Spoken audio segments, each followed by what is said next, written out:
Alicia Mayo of clari-tee Media here in San Francisco at San Francisco City Hall to support and rally for the Dreamkeeper Initiative funding.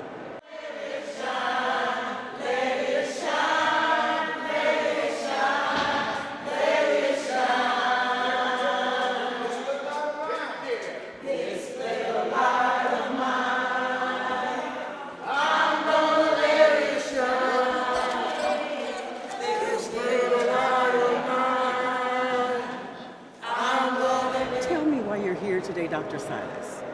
I'm here in support of MEGABLACKSF, as we are very clear in our united power that the Dreamkeeper Initiative not only has to remain and be sustained, but needs to be absolutely expanded. It cannot be even within the remote mind of being cut in any way. So we're at City Hall, and we're turning our attention to each supervisor and appealing to them with a very clear message.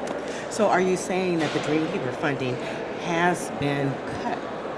No, what I'm saying is that, and that's a fantastic question, because even as I say that, I realize any given day now that could be the case. There is a question mark in the minds of some folk in elected positions here in San Francisco that because there are larger city cuts, Dreamkeeper Initiative might be one of the places that they consider. It cannot be. You cannot open the floodgates of wellness and support and cultural wealth to a people that have been denigrated for 400 years, crawled out of the ashes of our own suffering to dare imagine hope for the first time in this city and cut it.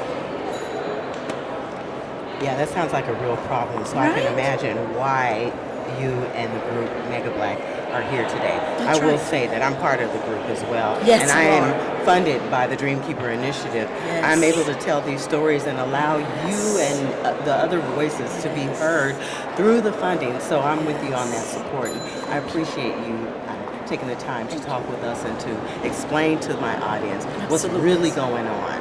Absolutely. And thank Any you for last the work words? that you do. You know, it's our stories, it's our voice that needs to be centered. And having amazing consciousness like yours that allows the Black voice to be centered, not in a fragmented way, but as a united voice. We are cohesive, united, and we're not going back. Thank you. Thank you.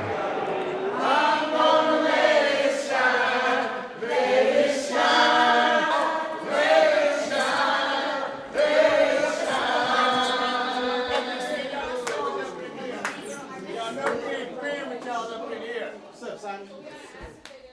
How you doing, bro? Good to see you. Congratulations. Hello. You can pray until you faint. But if you don't get up and try to do something like gather, like we are here today, God is not going to put it in your hands. Start it off. Right? Since the inception of the initiative, hundreds of new businesses have been launched, dozens of homes have been purchased, families have been stabilized, and Black joy has been prioritized. The Dreamkeeper Initiative is a response To a point in time that addresses past harm and supports the future! The spirit of Fannie Lou Hamer, the impoverished sharecropper, who's also from the same state of Mississippi as my grandparents. And I just so y'all know.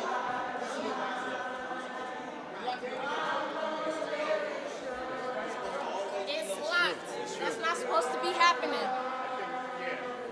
right in the middle. Thank you for sitting with us. Thank you. Thank you.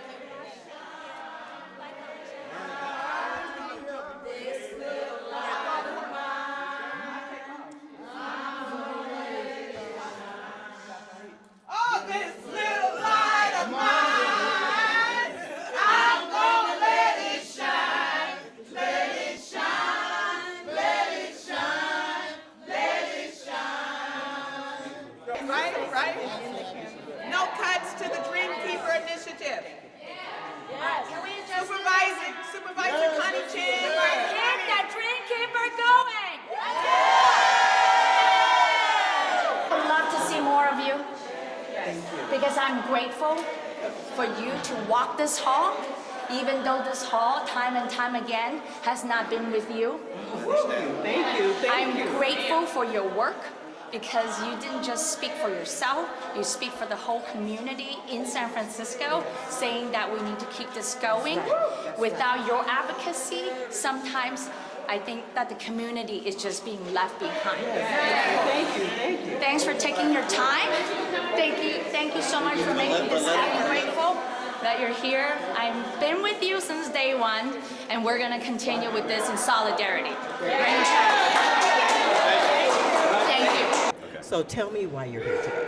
We're here part of MEGABLACK San Francisco, and we're fighting for visibility, sovereignty, and the divinity of Black San Franciscans.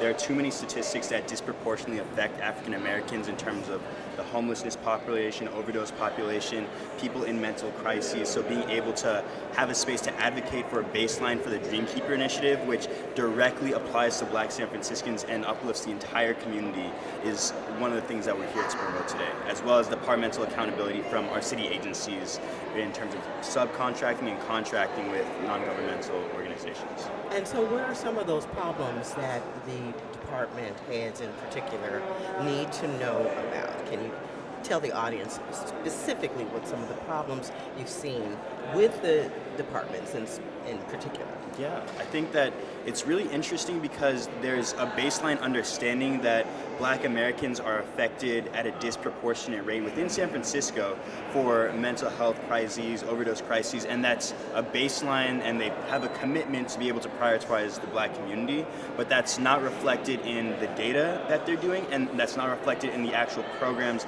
that they're funding. If you are prioritizing the Black community, why aren't you putting dollars, why aren't you sectioning a portion of your budget to be able to support the people that need it most, that are the most directly impacted by things that your organization, your agency is designed to be able to protect and provide resources for? That's why we're here.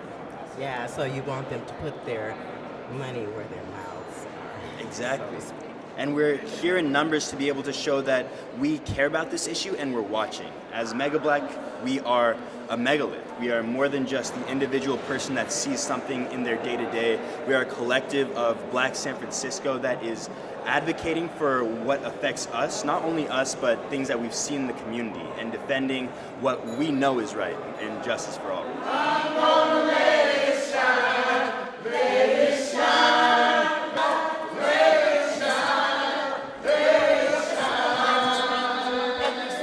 We are here as Black San Franciscans, Black people who care about San Francisco and the economic welfare of Black San Franciscans, to support the Dreamkeepers Initiative, DKI funds. And the DKI funding has helped you how? Well, I run a theater company, SF BACO, San Francisco Bay Area Theater Company, and we employ several BIPOC African American artists, people who support the Bay Area, people who live in San Francisco. That funding keeps Black San Franciscans here, makes us feel like we're valued, like we care, like they care about us.